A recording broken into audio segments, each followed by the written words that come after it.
boot process of Linux operating system.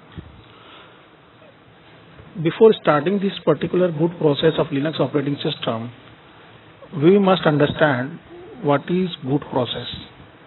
Actually, basically, this is very basic step of any operating system. Before starting of the operating system, this process is performed. So first we must know what does it mean by booting. It is generally referred as booting also, or in other words we can call it as boot process. So to understand this boot process, first we must clarify certain things that must be necessary for understanding this boot process. As we know that our computer system has many memories or hierarchies of memory.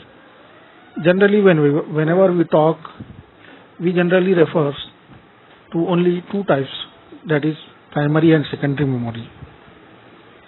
Primary memory, that is a RAM, that we generally refer it with RAM or random access memory, and secondary memory, generally it is referred with the hard disk. Irrespective of these two, there is cache memory also, EEPROM also. There are some other memories also. So there is a hierarchy of memories, but generally whatever memory we are going to discuss, it is generally referred with only RAM or hard disk. So booting process, basically it is the process which involves loading of that our operating system from our secondary memory to the primary memory. So if you say that basically whatever operating system we install, it is basically resides at the hard disk. As we know, the hard disk is having partitions. Generally we install the operating system on the primary partition or main partition, that is CPROM or C drive. And whenever we switch off the system, that particular operating system resides in the hard disk. Whenever we switch on the system, so slowly the process of loading of operating system from our secondary memory to the primary memory starts, and it follows certain stages, certain steps. So that particular steps of loading of the complete operating system and starting of our system until the operating system is installed fully and our system becomes ready to use, that particular steps are nothing but they are called as booting process. So as our RAM, random access memory, is a volatile memory, so generally the question arises here, there is a need of storing or installing the operating system on the C drive, because our hard disk, it is a permanent storage. So there might be a question that why we cannot directly run our operating system from the hard disk itself. So to clear this particular confusion, we must understand that there is a central processing unit in our system, and whatever processing or whatever things or whatever work it should be done, that is only with the help of this central processing unit.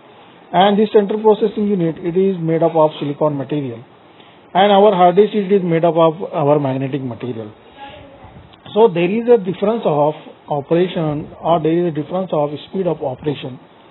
If we particularly see the magnetic material, it has the operating or whatever instructions they are executed in this particular is as compared to this silicon material, it is very less, or there is some difference of speed of execution of the instructions in the hard disk or as well as in the central processing unit. So there is a difference of speed. That's why we use this RAM for our loading of operating system, and whatever operating system, first it is loaded in the particular RAM, and then from there it start communicating with our central processing unit. So in this way, this entire process, it has the name that is called as booting process. So booting is basically nothing but starting of our Windows operating system. Whatever steps are there performed for this particular process, that is called as booting process. So as Windows has its own booting process, similarly every operating system has its own booting process. Here we are going to discuss regarding the booting process of Linux operating system. So this Linux operating system booting process has the 6 stages, or they are divided into 6 different stages of booting process. So whenever we press the power button on your system, and after few minutes or moments, you see the Linux login prompt. So before that particular seeing of the login prompt, so whatever steps are performed, they are in the background, and that background process, it has certain stages. So Linux operating system booting process has 6 stages, and they are like, first of all, BIOS, basic input output. That next is MBR, master boot record, executes grub, grand unified bootloader executes kernel, that is kernel executes whatever steps are there. INIT execute run level programs, and run level programs are executed from directory etc rc.dir. So all these stages, these are 6 stages in which this booting process is divided. So first of all, we'll start with the BIOS. So BIOS stands for nothing. BIOS stands for basic input output system. It performs some system integrity check. System is okay or not. Whatever, if there is some fault, it will prompt it. Search or load and execute the bootloader program. So basic program that is required for booting process is called as bootloader program. It look for bootloader first of all in the floppy. Nowadays we are not using floppy in our system. CD drive or hard drive. Hard disk generally we are using.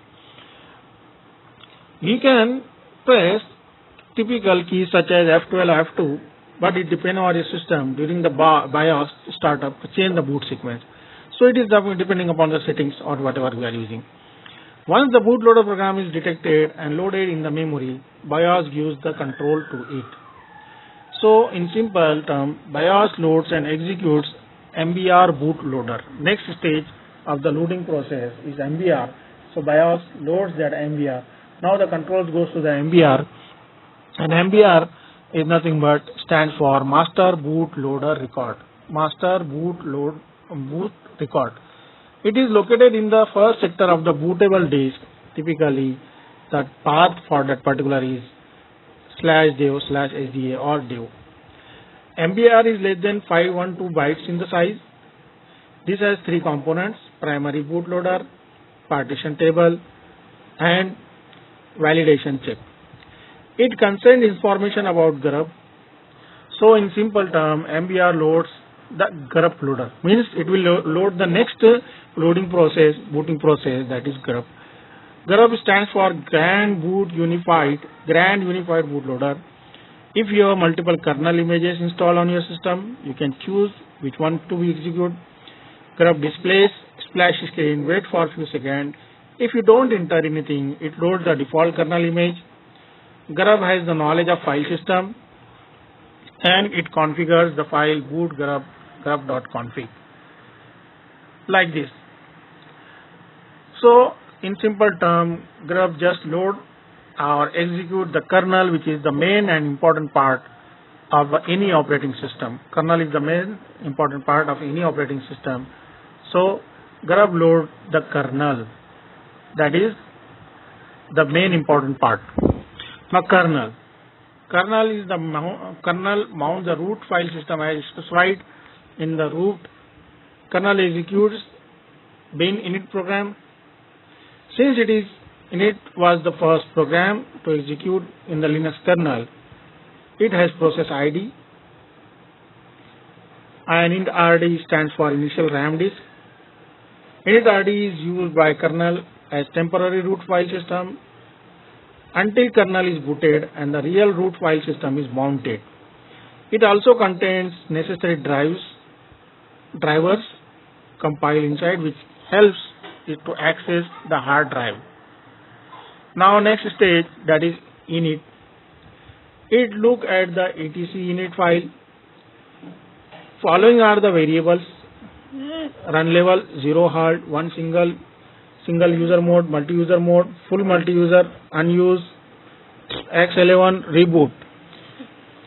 Init defines the default init level form, execute grep, and then it will set default run level to either 3 or 4.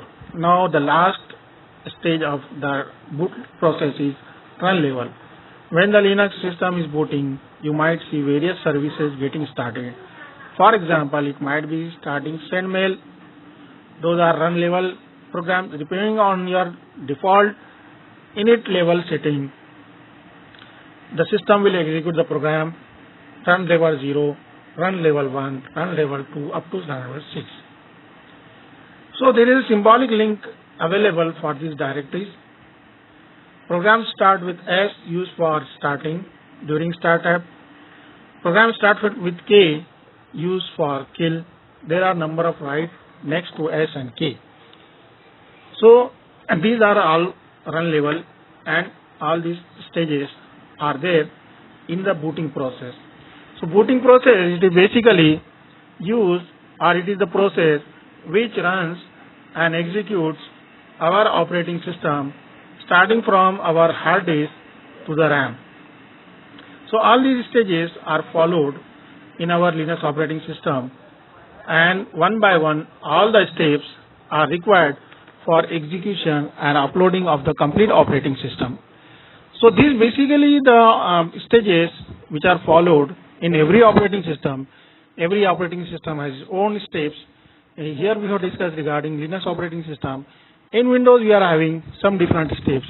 So in this way, the basic steps required for execution and installation or execution or uploading of the operating system is nothing but the booting process. So in simple word, we can define booting process is nothing but the steps required for complete loading of operating system till our systems start for ready to use. So these all the steps are performed in the Linux operating system for complete installation and complete ready to use system. So this process is called as the booting process, and this booting process is very important. If there is any fault in the Linux operating system or any fault in the hardware of that particular system, so this booting process will notice it, and it will report to the user that this particular thing are missing or these particular settings are required to be done, so that can be rectified. If everything is okay, then our booting process will start running our operating system, and we can use that operating system or system for our purpose of making or using for that particular task. So in this way, this booting process is there. Thank you.